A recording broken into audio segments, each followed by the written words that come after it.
Welcome to the next Bryanston School IB 2025 Sheen Onshape tutorial. Now in the last tutorial we created the head of Sheen, and you can see here, because this is a cloud-based piece of software, our documents are automatically saved in the cloud. So even if there was a power cut, we wouldn't lose our work. We don't need to click on save icons and things like that. Our work updates and saves as we're working through. So let's open this up. Click on Sheen with the left mouse button to open up, and there she is in the work area. So there's the head that we drew last time, and in this video tutorial we're going to make a start on the legs, and we're actually going to put the legs on the right plane is where our first sketch is going to be. And if I just hover this around holding the right mouse button, you can see that that is not on one of the ends, it's part way through the head. I've said before, and I'll constantly remind you, thinking about where the origin goes when you're doing your own models can be really helpful, especially if there's lines of symmetry or you want to position things in particular places. Think about where the origin is going to be as you're doing a model.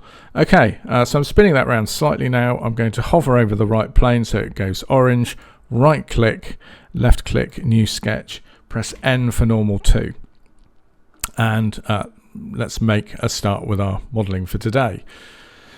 First of all, I want to create a circle which is on the outside of Sheen's head, so I'm going to use the use tool again and just click on that edge, and that's now created that circle for me. I don't have to dimension it, it's done it using that existing edge.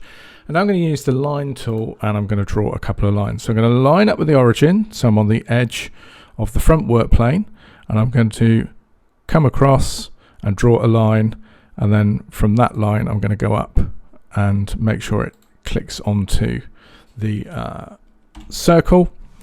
Press escape if I've done a continuous line, and let's put some dimensions in here. So first thing I'm going to dimension is the length of this line, and that's going to be 20 millimeters. So use the dimension tool, type in 20. I also want to dimension the position of this line from the top work plane or from the origin, either works. So click on there, click on the line, left click to place the dimension, and I want that to be 47 millimeters. And I also want to dimension the angle. So if I, with the dimension tool selected, click on two lines that are touching or an angle to each other, I can actually set that angle, and I want that to be 72 degrees. So again, I'm going to type in 72 and hit return. Now at the moment it hasn't gone grey. If you remember from the previous videos, if we've got a sketch that will work, it will go grey, and it's not filled in grey, and it's because it's not an enclosed area. What I want to do is I want to mirror these two lines over to here and then trim off the bit I don't need. So I'm going to use the mirror tool, and it gives me instructions. So I need to select a mirror line, and I'm going to use the edge of the front work plane and then select the entities to be mirrored, which will be that line and that line. What I now want to do is to trim away the bit of circle that I don't want. So I'm going to use the scissors, which is the trim tool, left click to remove that. And if I just hold the right mouse button down and move that round, you can see we've got that shape on the bottom of the head. So let's extrude that. So click on the extrude tool.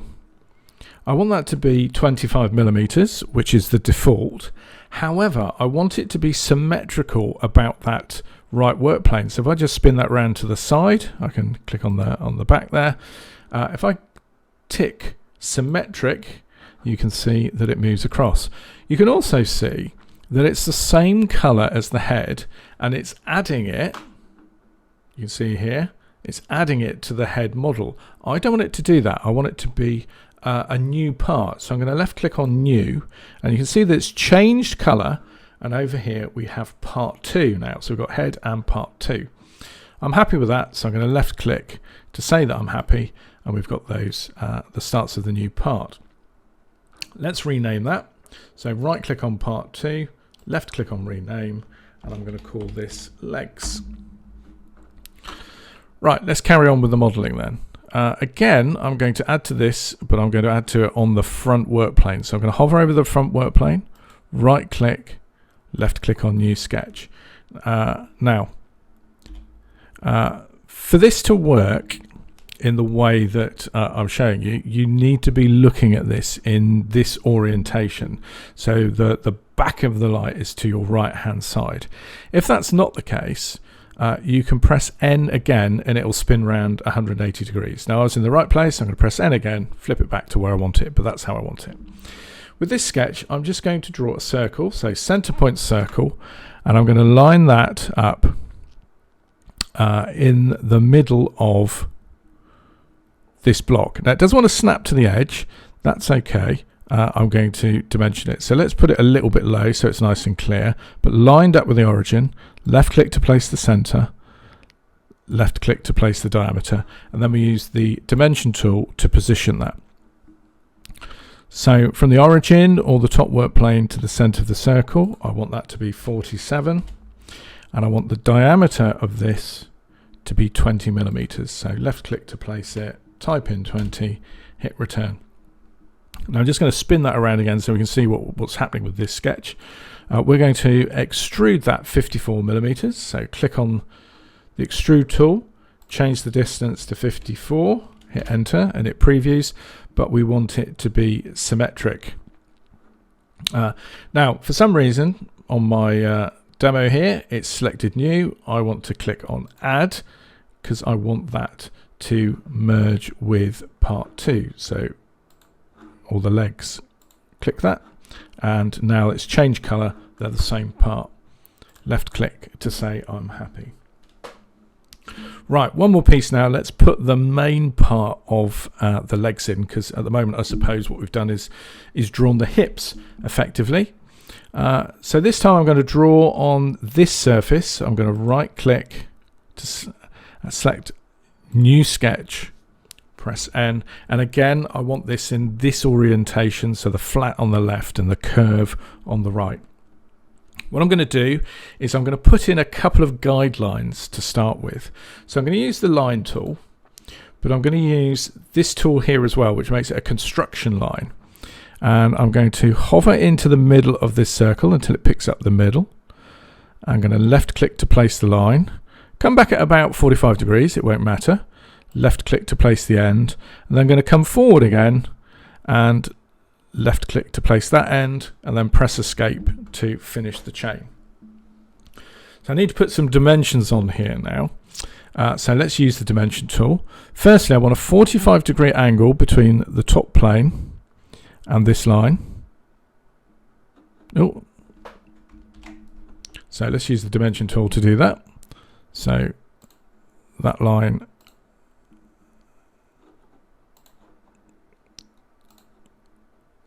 there we go. I want that to be 45, so type in 45. And then I want the distance between these two lines, or the angle between these two lines, to be 65 degrees. So type in 65. Now I need to think about how long those lines are going to be. So I want to go from the origin to the end of this line, but horizontally. So if I move the tool around, move the mouse around, you can see I could do a vertical distance, I could do a kind of an angled distance, but I want a horizontal distance, and I want that to be 40 millimeters. And likewise, at this end, I want the distance from the end of the line to the origin in terms of a horizontal distance to be 15.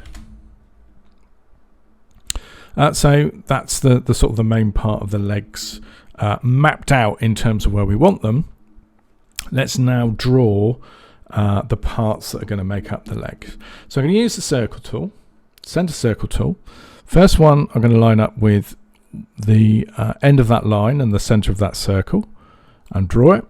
The next one here, which is the knee if you like, and the next one here, which is going to be where the ankle is. And I'm now going to dimension those three circles. The top circle, I'm going to dimension 25. The middle circle, 20. The bottom circle, 15.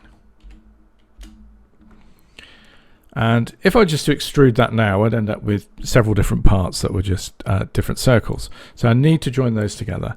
So we're going to use the line tool. And I'm going to draw from the edge of this line to the edge of that line, just making sure that at the moment I'm just contacting the line and I'm not trying to line it up with anything else.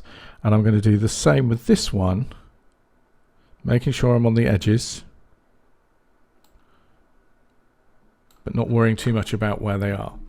We're now going to turn those into tangential relationships. So we're going to use the tangent tool, and we're going to click between the line and the circle, the line and the circle, and you'll see them shifting: line, circle, line, circle, line, circle.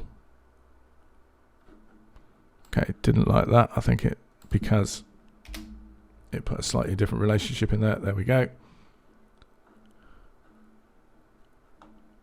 Line, circle, line, circle. So if we zoom in, we should have everything on a tangent. And we just use the trim tool now. You can see that actually that has made it grey. It's happy with that. But I like to trim out the excess lines so it's just a nice outline profile. So I'm going to trim out the sketch lines that I don't want. And that sometimes helps me realize if things aren't quite right as well. So you can see that's not quite a tangent there. Must have missed that one out. So let's make that and that a tangent. There we go.